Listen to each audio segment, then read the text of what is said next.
Welcome to the Diane McClay Show, empowering life through choice. Get ready to discover new perspectives, motivation, and balance through Diane's compassionate storytelling and insightful discussions. Whether you're feeling stuck and discouraged or curious and looking for more possibilities, Diane has your back, and she's ready to take you on a journey of self-discovery and expansion. Choice is powerful, and so are you. The Diane McClay Show starts now.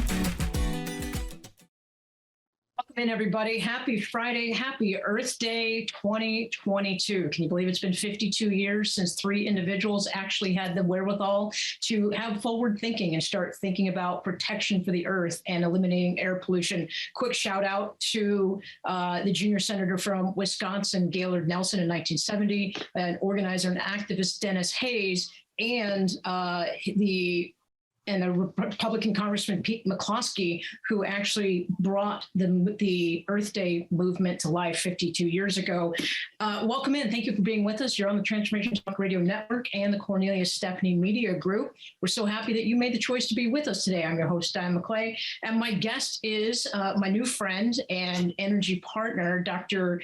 Sobel Bunis. She's a doctor of chiropractic medicine. She's had a 35-year journey of practicing emotional healing, and she has done, her history brings her to the perfect intersection of being able to share how emotional healing impacts the body, impacts the mind, and how choice allows us to move forward with positivity. Sobel, welcome in. Thank you for being with us today.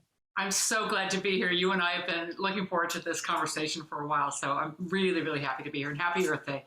Right. And we never really seem to run out of things to talk about. Right. So I know you just got back from a beautiful retreat in Mexico. I said we'd bring a little bit of that energy into the show. Tell us a little bit about yourself, and then tell us a little bit about maybe something you learned at the retreat that our listeners would benefit from today, especially on Earth Day and grounding and connecting to ourselves. Right. I'm happy to. Well, I am Dr. Sobel Bunis. I've been in a holistic chiropractic family practice for 36, 37 years, who's counting? And it's been fabulous. I mean, I always say holistic chiropractic because people don't understand that chiropractors have always, always, always been the mind, body, spirit doctors from 110 years ago. That's how we began. Now, some chiropractors just do chiropractic medicine, but those of us who decided to be holistic, we added in nutritional work and some kind of emotional work. And I was very fortunate that right after I graduated from school, there was this fabulous chiropractor in San Diego, and he'd already been in practice 25 years. And he, like I, was taught in school, people are designed, the body's designed for healing. People should be able to get well. We expect people to get better. We want them to walk out of the door feeling better. And he was frustrated because he was doing great adjustments, great nutrition, and there were still certain people that just weren't getting well. And he said, it's got to be on the emotional level. And that led him, because he was a genius and he wasn't going to give up, that led him to discover and to develop a technique for how you find and you release stored emotional trauma from the body. And fortunately, one of my partners took the first seminar, came back to Santa Barbara, grabbed me, and the other partner said, pack your bags, we're going to San Diego. And that's what we did. And we learned how to do emotional clearing work. And I've been doing it ever since. Now, speaking of San Diego, where this doctor lives, right across the border in Mexico is this amazing spa. It's called Rancho La Puerta, and it's 4,000 acres. It's in this gorgeous valley coming up against this beautiful sacred mountain. It's been there since 1940, and they have been totally dedicated to health and well-being. They have total respect for the land. They have this gorgeous organic biodynamic farm there. And so the food you're eating is literally from the farm. It's just a beautiful place. And I was fortunate enough to be invited there as a guest by my girlfriend who was teaching a seminar there, and they get to bring a +1. So I got to spend an entire week there.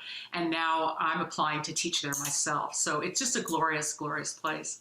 That's amazing. Congratulations on that. And I mean, what a beautiful way to really describe the concept of holistic living, not just holistic healing, but being able to connect to the land, connect to food that is grown right nearby you, remove the pesticides. I mean, the whole Earth Day movement started 52 years ago when we had this realization that we had pollution in the air from lead-based gasolines, and we had oil spills, and we still have pollution and we still have those things today, but awareness, which is one of the things that I teach too, you can't change anything until you have awareness. It's the first step in any level of transformation. Wouldn't you agree?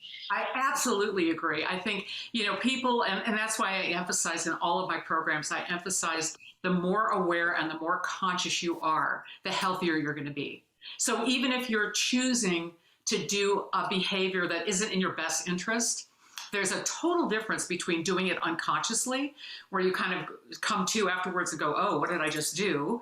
Which happens a lot for people, as opposed to, for example, I'm feeling really frustrated and unhappy right now, and I'm going to eat something emotionally. But you do it consciously. You go to the refrigerator, you get that thing, whatever it is, and you eat it. But because you did it with awareness, I absolutely believe that's a step in the path towards healing, because you are absolutely tuned into what's really going on with you, and you make a choice from that place. Whether you choose to walk away from the refrigerator or go towards it, it doesn't matter. What matters is that level of awareness. It's a big, huge step towards healing. Yeah, and it's something that you and I, we started having a lot of great conversations off camera about awareness. And once you have awareness, you can create options. I mean, we use different terms in the different businesses, that from the chiropractic side to the coaching side, but the end result is the same. Is the goal is that we want all of our clients to be able to use all of the information that's available to them. And one of the beautiful things that you do is you help people tap into that information that's stored in our bodies, stored in the subconscious or perhaps unconscious part of the mind. So let's dive into that a little bit, because I think before we can tap into that, we have to know, how do we even know it's there? And for me, I kind of equate it to like emotional pain, or you use the word trauma, and we'll talk about that in a little bit, but emotional pain or things that have caused us to experience something and then relate to it and create a memory out of it. It's like your computer operating system, right? We have a lot of software in the background that makes all of our programs work until they don't. And then sometimes we can get malware or spyware or a virus in our computer system. Or maybe you just notice that things are slowing down. Maybe you notice something doesn't open right.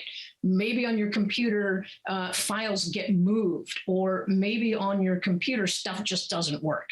That's when we notice that the obvious things aren't functioning the right way. That's a little clue that our computer might have a virus. To me, I would imagine that the emotional pains are very similar to that. Yeah, so I think let's give everybody a really basic understanding of, number one, the fact that our bodies will hold on to and store the memory of anything, I'm going to use the word traumatic, anything that you perceive as traumatic. So if you're 3 years old and your parents are screaming at each other, you're not old enough to understand what that means. You just know that the people that you depend on are in some kind of a fight. And so the screaming and the yelling and that sound of those raised voices to a 3-year-old could feel like life and death. And so their little body will hold on to the memory of those raised voices in that very threatening situation, because to a 3-year-old who doesn't have the ability to look into the future, like a 10-year-old can say, mom and dad are fighting again, big deal, I think I'll retreat to my room. Or they might think something even more sophisticated, like, ooh, mom and dad are fighting, did I do something to cause it? Like a 10-year-old can be more sophisticated, but a 3-year-old, it's just a pure primitive terror. So now if you fast forward into the future, that 3-year-old may become the kind of adult who, and we all know someone like this, an adult who every time they're in a situation where voices start to raise and they sense trouble, they jump in and they rescue. They say, don't get upset, let me take care of that for you, I'll take care of that for you, let me fix that.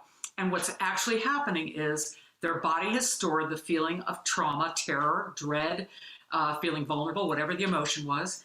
It's connected to the sound of yelling. And so now as an adult, the sound of yelling is actually triggering that stored memory. So think of that stored memory as a stuck file that you no longer need in your computer. You wish you could delete it because it's taking up space. The computer keeps referring back to it in some negative way, but it's not helpful anymore. And so these emotional clearing techniques have been designed to find out, where is that file that says fear and dread from age 3, and let's delete it from the system. And in a way, that's what this technique does. It deletes the stored emotional trauma. So that's the beginning of the- and anything can be stored, right? I mean, I read, and I don't even think these numbers are accurate. The article I read was probably from 8 years ago, where it said that something like 11 million bits of data come into our brain. And I'm sure with electronics now, it's actually in the terabytes, right? It's in the gigabytes. But that our conscious mind actually only retains about a third of that.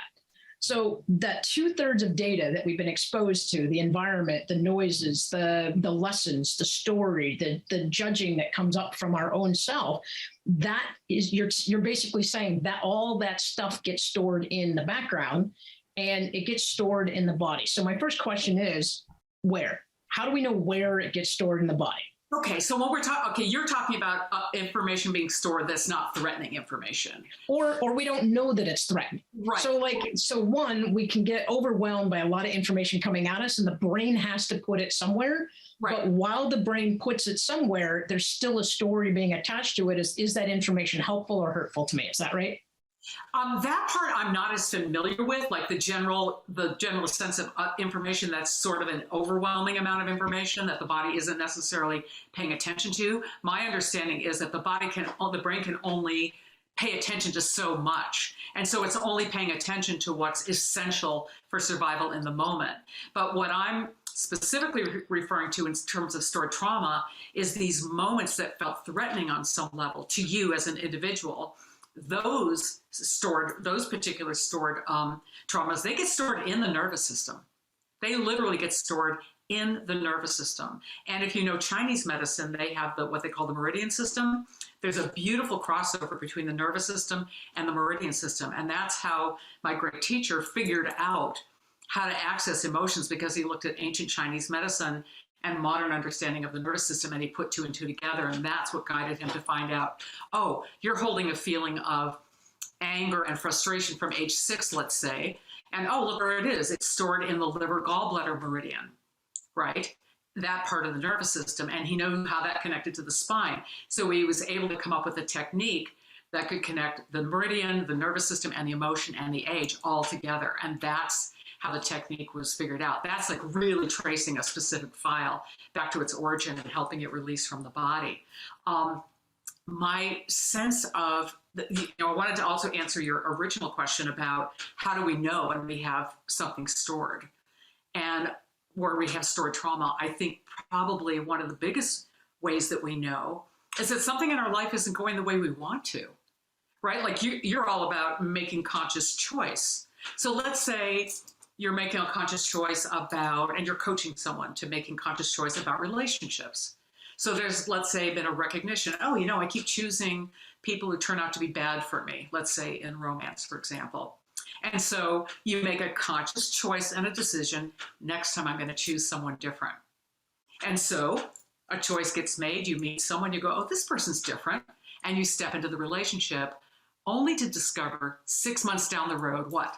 That the same old pain shows up. Right, it's the same issue. That is a dead giveaway that you are storing something in your nervous system, either in the form of stored trauma or mistaken, limiting, negative beliefs. Now, I can give you a really strong example because this just happened the other day with a current patient. And she was talking about, oh, I keep picking people who are, how did she describe it? If I'm a little held back, a little aloof, they come after me more. But as soon as I step forward and make myself more available, they run. So it turned out that this woman was carrying a deep, painful feeling of yearning from her past. Now, you know what yearning is. It's painful. Yearning is not just, oh, I want this or I desire that. Yearning is that excruciating longing for something that you believe you can't have. So this woman is carrying almost like a belief that she can't have what she wants.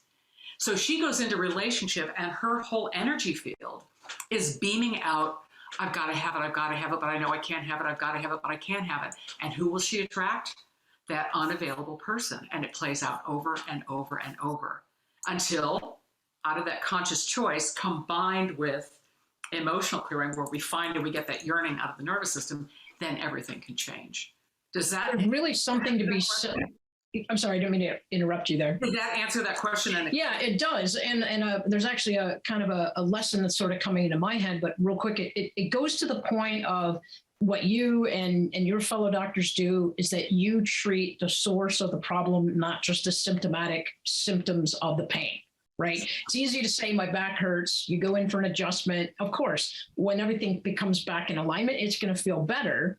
But what causes it to keep going out, or what causes chronic pain? It sounds like you're saying is that if you don't get into the root emotional pain that's been stored perhaps since childbirth, for me, I don't relate to the word trauma. I had awesome parents. I had awesome upbringing, and I'm feeling very fortunate and lucky that I didn't have to experience a lot of typical trauma like a lot of other people do.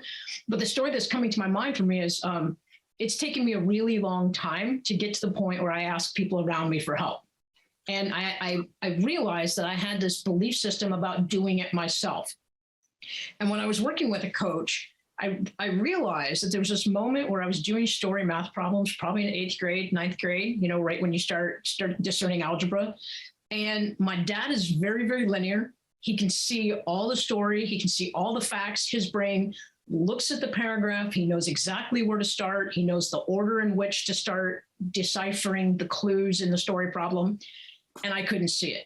And I remember really, really distinctly, he wasn't mad, but he kept poking at the book and saying, all the answers are there. You should be able to figure it out. Why can't you figure it out? You don't need to get help from your sister. You don't need to look in the back of the book for a clue. You should be able to figure it out. And I was like, man, that's pretty innocuous, right? It's just a dad helping a kid try to do homework. He sees something completely different than I do, and I couldn't see it. What I realized over time, developed as a part of my story, is the lesson I learned was I have to figure it out myself. Right. I have to do it myself. Right. And depending on other people to help me get it done isn't the way I should live in the world. Exactly. Right. I've let go of that. But every now and then it still comes up and I'm like, oh, that's really interesting that a memory got triggered because I felt inferior or not smart enough or not good enough, essentially because of the way my dad was articulating how I should figure out the math problem. And he wasn't being mean about it, right? He could see it and I couldn't. Right. So you took on what we call a mistaken or limiting belief, because it's not true that you should be able to figure everything out on your own. It just isn't true. But you took it on because he was a very important, influential person in your life. That's one of the ways that limiting beliefs take on. Now, we're not going to call it traumatic, but we will say that when somebody has something traumatic happen to them that's truly traumatic, they might come to the same conclusion that it's not okay for me to ask for help. And it may have come from a truly traumatic situation. So now you and this other person come forward into the world. You get into this conscious choice and decision-making process with a life coach, and you're able to recognize the belief and choose to let go of the belief. And now when it comes up, you recognize it and you let it go. But the person who had a real honest-to-God trauma and came to that same conclusion, they won't be able to let it go. And that's where emotional clearing comes in. For people who maybe they can get close to it, but they, no matter how aware they are, they just can't let it go because there's a true survival threatening experience that happened for them and it locked in, and the body's saying, we're not letting that go because we need to protect you in the future in case something similar happens. So I'm always amazed in all my years of practice that people who had great childhoods like you had, as compared to people who had truly abusive childhoods, a lot of those people have the same issues as adults. The difference is that the ones who have the really rough abusive situation, their stuff might be stored in a deeper, more survival-based way, and they're not going to be able to just go, oh, I'm aware of it, I've had my therapy or my coaching, and now I can just let go of it. You can let go of something that isn't locked in survival, and for you, that wasn't survival. It was just, oh, here's my dad, he's telling me something that I'm going to take as true.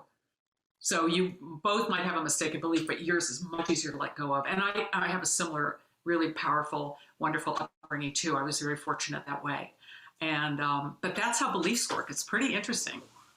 So I realize that, in a 1-hour show, we don't have time to really give all the specifics on how everybody can start recognizing these mistaken beliefs or start working with them. But 2 or 3 bullet points off the top of your head. What are some common things that our listeners could start paying attention to or start getting awareness about?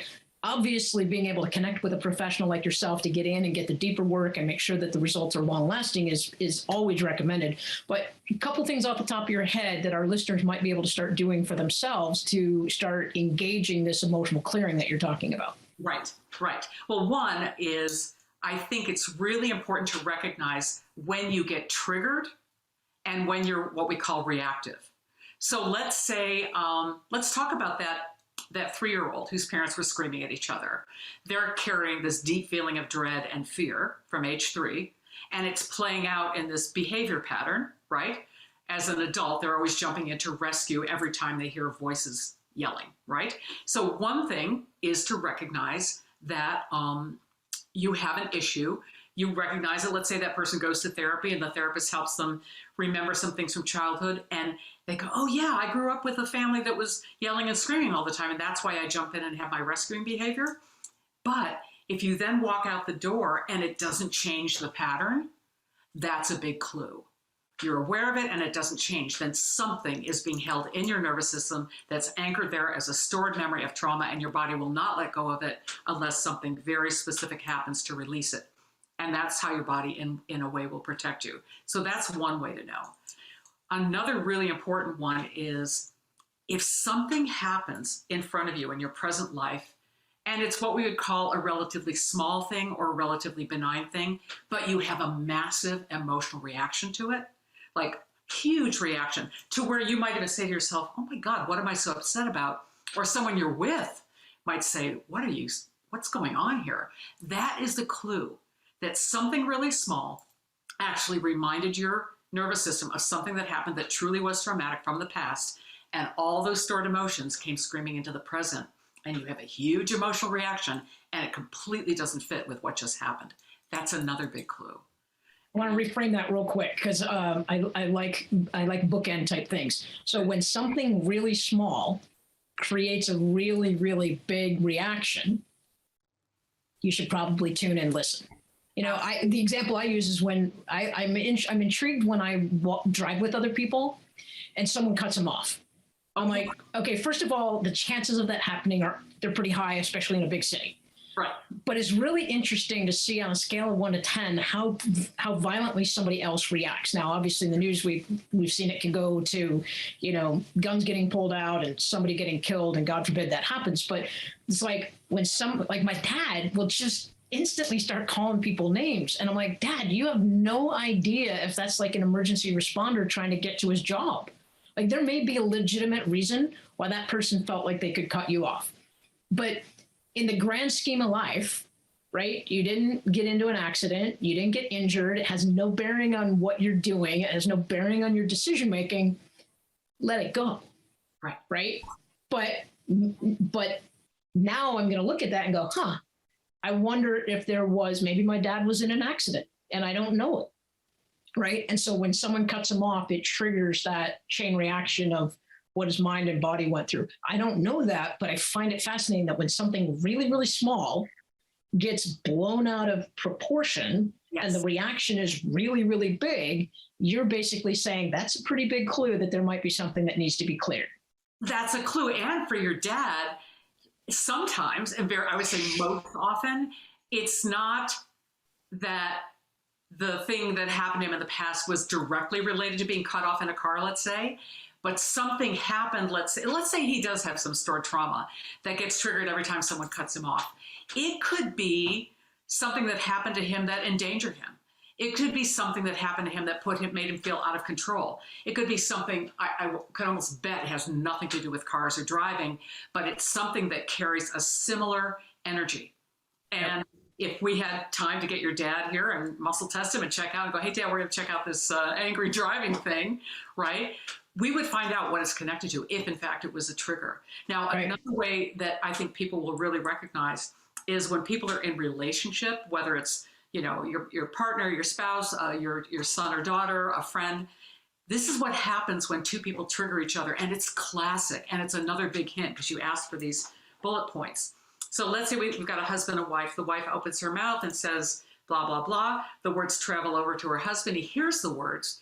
Something about the tone of her voice or the actual content triggers an old memory from the past for the husband. Let's say something from age 7 that brings up a feeling of anger and frustration that's been stored for 30 years. So now he's a grown up. So he reacts by speaking words like an adult, but the emotional tone of an angry 7-year-old is now present.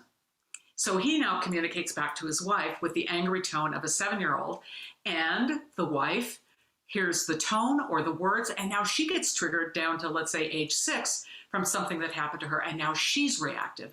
And this is what most arguments look like when two people are triggered.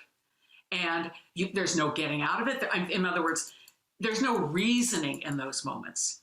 Because over here, we've got a 7-year-old that's angry, and over here, we've got, let's say, a 6-year-old who's afraid, and they are at it with each other, and they know, you know what, we get into this exact fight all the time. So the best thing that you can do, talk about awareness, the first thing to do is recognize, oh, we're in this again. We are here. Or the individual to say, I know I'm triggered right now. I know that my emotional response right now is way over the top. And if you are capable of saying to the other person, hey, with love and respect, I would just want to say to you, I can feel that I'm really upset right now, and I need to step away and calm down a little bit, and then I will be happy to come back to this conversation. Is that okay with you? It won't always work, but sometimes it does. And that will settle things down, and it will make you guys aware that you have this pattern, and you can plan for it. You can say, look, we keep getting into this. Let's set up a deal that we recognize this sooner, and we go to our corner sooner, and we don't keep at this because it doesn't get anywhere.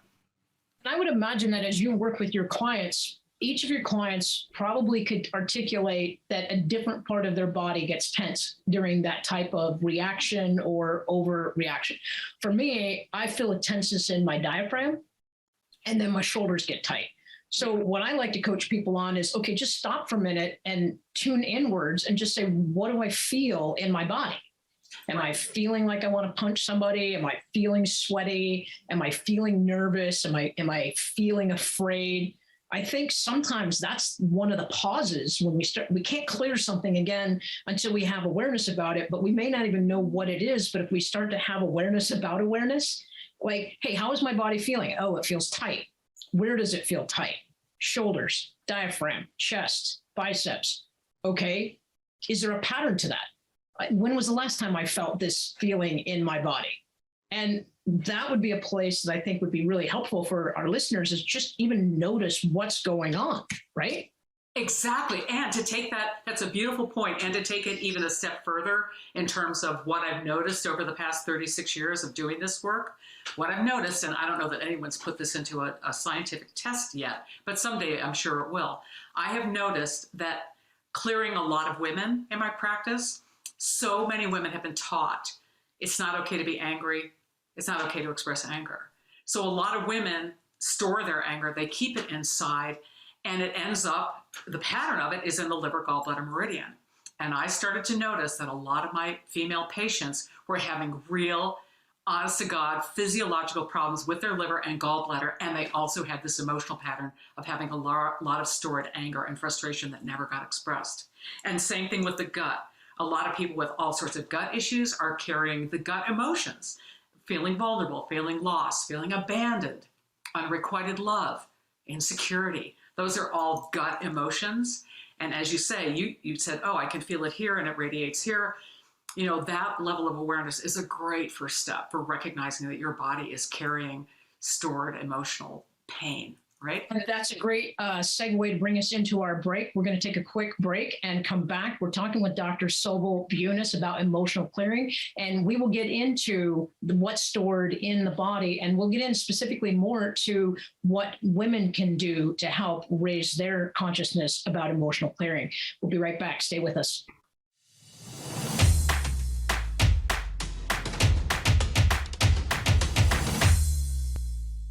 Welcome back in. Thanks for sticking with us. I'm Diane McClay, your host on The Diane McClay Show, where every day we are trying to empower your life by engaging your choice. My guest today is Dr. Sobel Bunis. She's a chiropractic doctor and a specialist in emotional clearing.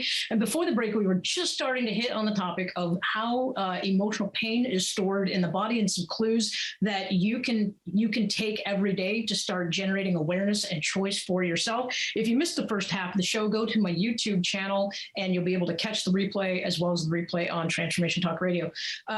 Sobel, Dr. Bunis, we were just starting to tap into things that women specifically can do. You've treated a lot of women. You've made a connection between gallbladder issues and some of the emotional pain that's being stored. So let's dive right back into that. Women specifically, cultural, ancestral, emotional beliefs. Maybe it's not always ours, right? Exactly. And that's such a wonder. First of all, I have absolute belief in the possibility for healing. I always have. And I think it's what led me to chiropractic, because I was always seeking, what is that place where we can get to the root problem rather than just deal with symptoms? That's what led me to chiropractic in the first place. And so I have absolute optimism about healing. And I believe people are capable of having so much in their lives, and that they should be able to have what they want in their lives. And that if they aren't, something's got to be in the way, and let's find it and let's deal with it. And we want to get to the deepest root of it so that people are really, really clear. So when I started doing emotional clearing over the years, we discovered that some things, even if we had cleared out all the traumas from a person's life, there were still some issues that were showing up. And my friends and I started to recognize that some of what people are carrying, especially women, are some of these what we'd call transgenerational or cultural issues that have affected us over time and that are affecting us today. So it used to be, people didn't understand that we can actually be affected by things that have happened to our ancestors in the past and that we carry through our cultural experience. So there are many cultures that we come from a culture, depending on what the ethnic background is of your parents and your ancestors. So you might have Northern European or South American, or you could be from all over the place culturally, and you might have those cultural influences in your life. Like over the years, I've worked with a lot of people from England, and they carry a lot of issues around trying to be successful because they grew up in a very class-based society that said, who do you think you are for trying to step out of the world of being a steel worker or a coal miner and go be a doctor in London? So I've worked with a lot of people over the years who had to release those cultural traumas, those cultural patterns that have held them back. But with women, what's so fascinating is, think about women who have come to me over the years who say, Sobel, I want you to work with me on decision making. I just have the hardest time making decisions. Now, from their own life experience, they might have been taught, kind of like your dad taught you, about you don't need to ask for help. A lot of people were taught growing up, there's a right answer, there's a wrong answer.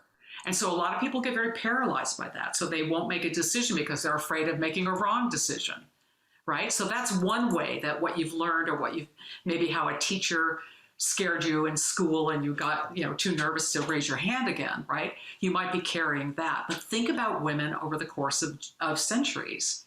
Women were told who to marry. They were told what their whole life would be like. You will be married to this person that we've chosen for you. You will go move in with their family, and you will devote yourself to raising children and taking care of your in-laws, right? Or women not having the choice to be educated. So over the centuries, we can look at all the different ways that women have had no choice in their lives. And now, I think it was the 1960s when women could finally get a loan at the bank or a credit card. It's not that we haven't been free to choose for a very long time. And a lot of women are still carrying the residue of those cultural influences. And once we recognize those and start to clear them from the nervous system and let them go, then we talk about a whole new kind of freedom. And my brain's going in three different directions, so let me tame it down a little bit. In addition to the inability or lack of support to make our own choices, women's value has also been determined by other people, especially if they're arranged marriages. Your value is worth X number of animals and farmland and grain, but your value is worth Y number of acres. our value has often been, we historically, in a lot of different cultures, the value of a woman has already been predetermined. Right. Right. And in cultures, and China has changed its culture, but there was a time period where if you had a male child, you were prestigious, and you were shamed if you had a female child. Right. Right. And so in addition to not having that choice over generations, our value and our self-worth was often combined in that same space. I can only imagine kind of the trauma or the emotional pain that would get stored from one generation to the next. Exactly. So I love that example about your values. So your self-worth, your self-esteem. How many people are working on basic self-esteem issues? And if I'm working with them and I'm clearing out things from their past, we have to look at those deeper issues, the ancestral and the cultural issues, because of course, as you say, women have not been valued, but other than, the children they can produce and how they can care for a family. But, men have been also imprisoned in a similar way. Now, they look like they've had more power, and in some ways they have had more power, but they've also been told, you will do this, you will marry, you will have children, you will take over the family business. So you might have a guy who's naturally, intuitively artistic, who might want to pursue something on that level, who's been shuffled off into a family business that for that person's way of thinking and being and creating is completely numbing and deadening. So Right. Men have been in prison too, I think. And I think if we look at male-female relationships, in order to really create healthy relationships in the present world, which it certainly needs to be worked on in a more deep way, we have to look at these cultural issues, recognize them, and clear ourselves of those influences in order to come together in a healthier way. So. Yeah, and I want to go back to, anytime I get a chance to say this into the world, I'll take it. So when you mentioned the concept of being paralyzed by trying to make the right choice or being fearful of making the wrong choice, and at the Choice and Courage Company, what I do is I would love, love, love to get everybody's help in changing the binary concept of the right choice and the wrong choice, the right decision and the wrong decision. Because if we just gave ourselves permission, if we let go, if we created some resiliency around choice, the beautiful thing about being a stand-up biped, where we're on 2 feet, literally as soon as you pick up 1 foot and walk towards something, we are literally simultaneously walking away from something else, right? Think about that. Like you literally have 1 foot anchored in what you don't like and 1 foot headed towards what you do like. So if we could all just agree that there is no right choice or wrong choice. If we just step into the power of making a choice and then using our observation skills and saying, how does it feel? What are the results? Does it make me feel good? Does it move me towards my goal? The binary part comes in the yes and no when we can say, is this in alignment with my values? Yes or no. Does this make me feel better? Yes or no. Are there consequences to my decision? Yes or no. That's fine, but if we can make one choice and relieve the pressure and the paralysis of trying to make it perfect and make it the right one in the moment, the beauty is, unless you're like a brain surgeon or sending somebody to Mars, right? You have the opportunity to go, oh, maybe that wasn't the outcome that I intended. How do I redo that? We need to give ourselves permission to get a do-over and just make a choice and then use awareness and options to move forward from that. Okay, I love that, and I agree 100%. And because the reason you and I are together is that I'm here to show where people are prevented from making the choice that their conscious mind would want to make. What comes up for me on that is so many children, when they are raised, are invalidated for what they feel and what they know. And these are the kind of things that I find and clear for people. I have so many, and male and female, they were told when they were really young, when they said to mommy and daddy, oh, this is what I like and this is what I feel. No, you don't. You don't really feel that way. You don't really think that. You didn't mean to say that. So people have that experience of continually being invalidated in childhood. By who? By the adults who are the authority. Now, in your case, you took on that way of thinking about, I don't need to ask for help from your dad, who you loved and respected. So you made a choice, right? But we're talking about even more deeply than that, people being able to trust what they feel and trust what they know. And if they're continually told, no, you don't, that's not true, you don't feel that way, you don't think that, then people to come into adulthood and be able to say, oh, I'm okay making a choice when they don't even trust their basic instincts.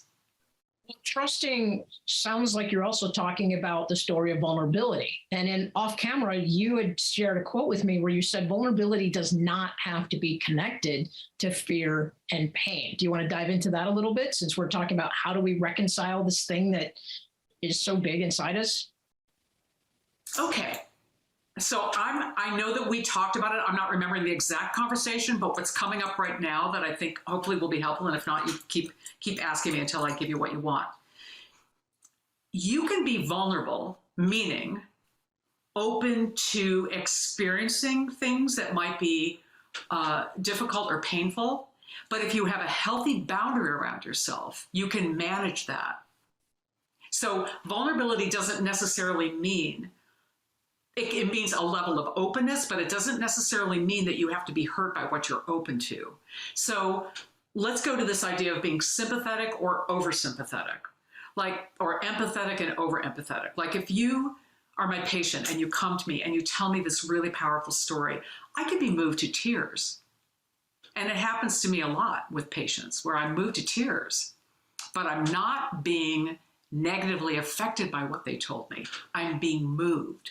So I'm being vulnerable in the moment, meaning I'm allowing myself to take in something, especially from someone else, that might be painful.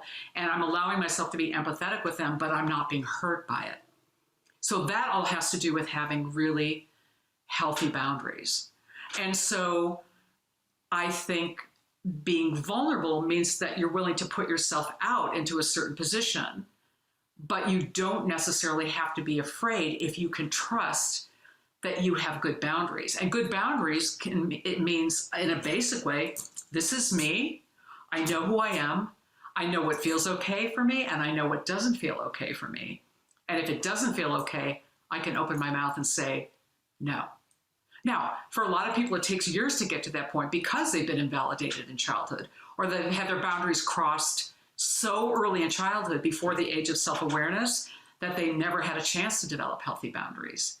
Does that answer the question? It totally answers my question. And I have not personally worked with you, but what I'm getting is that if someone chooses to call you and walk into your office and say, I'm curious about this emotional clearing, I heard it on the Transformation Talk radio. What I'm hearing is that 1, you set the container. 2, you create a safe space. 3, you encourage people to explore potential stories that create this emotional pain or this hidden trauma. 4, you ask people to start questioning, or maybe not questioning, but looking at the belief system that they have and see where it may have taken a right turn instead of a left. Right. And then really when you spend quality time with one of your clients, what's intuitively coming through to me right now is that you help them step into that vulnerability of the trauma or the emotional pain, but do so in a way that it doesn't control them, and they can start to expand their boundaries and work from within that emotional pain rather than looking at it from the outside and being harmed by it. That's what I'm intuitively getting is how your process would work. Am I close? You are. It's wonderful. And what you're describing is what happens in a private session, and which is part of what I do. So in that, once you discover in that session, let's say you're carrying an experience of pain from age 7 when your mother remarried, and then the guy she remarried was this really controlling, kind of mean stepdad, and then your life changed in this really dramatic way, and you carry these particular patterns, and this is how it's played out in your life. Once we find the issue, we actually go through a clearing process where I'm having them hold different points and go through a breathing process to really connect with and to release it from the energy field. And once you get it, you really will release it. It moves out of the nervous system. So and is it true that simultaneously, while you're identifying and releasing the thing that has been limiting, you are also anchoring into safety and strength and something that can continue to support somebody after the clearing? Exactly. And sometimes what happens is once that emotion starts leaving the nervous system, it's like it's been sitting there like a button. And now that emotional button is no longer there. So when they leave the session and they go out into the world, they're going out into the world minus something. They no longer have that trigger stored, that button stored in their nervous system. And the thing that would have triggered them before no longer does. So they no longer get into this fight with the spouse. Or what a lot of times people call me a week later and they'll say, oh, I just came back from a meeting at the Chamber of Commerce where I stood up and spoke in front of 200 people, and it hit me on the way home that was the first time in my life I ever spoke without being afraid. And we may not have even been working on fear of public speaking. We were working on something else altogether, but that's how it manifested. So you never know how it's going to manifest. It isn't always direct because emotions are not logical. But yes, you walk away, something has shifted, and now you're interacting with the world in a different way. And yeah, I do encourage people to find those ways to anchor a more positive, like sometimes we'll take the negative belief, and once we've cleared it, we let a little time go by, and then we come back and say, okay, now what would be a powerful reframing of that for you to use as a, you know, I'm not crazy about the term affirmation, but to try to anchor it, as you say, in a positive way. Right. The reason I'm not fond of affirmations because when affirmations started happening, people were walking around saying, oh, I'm this, I'm that, this is happening, that's happening, and none of it was true. And it never rang true for me because their body was holding on to all this trauma and all these negative beliefs that were in direct opposition. And I saw people saying all this stuff but not getting anywhere. And I thought, what's going on here? Why are affirmations not working? And this is why. And in cases where those affirmations do work, they weren't being held, coming up against those negative patterns that were stuck in the nervous system. And it sounds to me like one of the places that you lead people to is that they actually get to stand up and say, you know, this is what's okay for me and this is what's not okay for me. Exactly. Right? Like They actually get to say, it's my right.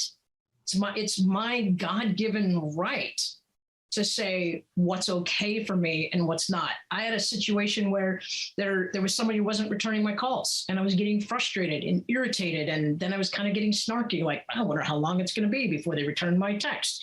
Right. And I realized that's not who I want to be. Mm. And so when I was telling the story to somebody, I said, you know, I choose to spend my time with people who value me. I choose to spend time with people who return my calls and respect my time. Right. And that is an affirmation at some point, but rather than falling into the defensive, reactionary, the other person isn't showing up the way I want them to. Right. Then there was kind of this, hey, what's my responsibility here? My responsibility is to choose what's right for me. And when the moment is right, to articulate that. Whether I articulate it to this particular person or whether I articulate it to my tribe, one way or the other, it's one thing to have it in my head. It's another to say it. And then it's another to embody the action that goes along with it. Right. And the beauty of the example you're giving is that we all know, if we don't know, we should know by now, right? That we can only work on ourselves, right? We can only change this one. So you took responsibility for the reaction you were having and you came to, your own conclusion about it, but you have no idea what was going on the other side because that person might have been caught in who knows what, and it was manifesting as not answering your calls. But the beauty is you disconnected from that because that has nothing to do with you. And it circles back to the response versus reaction. Right. The response is with deliberate intention, and the reaction is I have no control over it whatsoever. Right. And since you said that, I want to say that probably one of the most beautiful ways to summarize emotional clearing work is we want to clear what's stuck in your nervous system, whether it's traumatic or painful, however you want to look at it, because if it's triggered and you're in a reaction, you really aren't making choice. You're reacting rather than choosing. And once you clear out all this reactive stuff, then you're really making a choice. So are you reacting or are you choosing? And that's a great tip for people: ask yourself the question, am I reacting right now, or am I really making a choice? And depending on where you are in your own development, you're either able to ask that question and be aware of the answer or not. But it's a great step along the path of healing, is to ask yourself that question. And asking yourself, am I reacting or responding? I know that you're really excited. You've just put together this beautiful program series, like a membership series. Do you want to talk a little bit about kind of this concept of people choosing to delve into some of the work you're doing and do it in a group environment? Do you want to talk about that a little bit, and why people should really look you up on your website? You mean now that I'm well rested from Mexico, I can... And by the way, I'm going to the background you've got behind you. I'm going to a wedding in Yosemite this weekend. So nice. I'm already getting ready for that. So here's the thing. I figured out a couple of years ago that I wanted to make emotional clearing more available and more affordable and more accessible for people around the world. My name is Sobel. I started calling myself Global Sobel, and that's everybody laughs at that, but it's kind of happening. I was just in Mexico, so there you go. So I figured, I've done this work in groups before, where I've actually had groups of people in front of me, and we did emotional clearing as a group, and it was very powerful. So I thought, this is before the pandemic, I thought, I could travel around the country, pick my favorite cities, and meet up with the local people there and say, hey, don't worry about doing emotional work with your patients. I'll do it for you. I'll come here twice a year. We'll do groups. We'll pick whatever topics you want to work on. I'll get to travel. I'll get to do my work around the globe. It'll be wonderful. And then the pandemic hit. And my friends all said, well, put it on Zoom. I thought, okay. So I called some of my favorite friends and patients, and I said, help me test this out. So I created emotional clearing programs based on a topic, rather than you've come to me as an individual and you're going to tell me what your issues are and we're going to design it specifically for you. It's good. I do that. I'm doing less and less of that because I'm wanting to be more available for this, to make it more available for more people. But let's figure out a way to make it available and accessible. So I picked topics, and then I brought people into a group on Zoom, made them all private so that nobody could see anybody, because I felt it's nobody's business. You get to be private.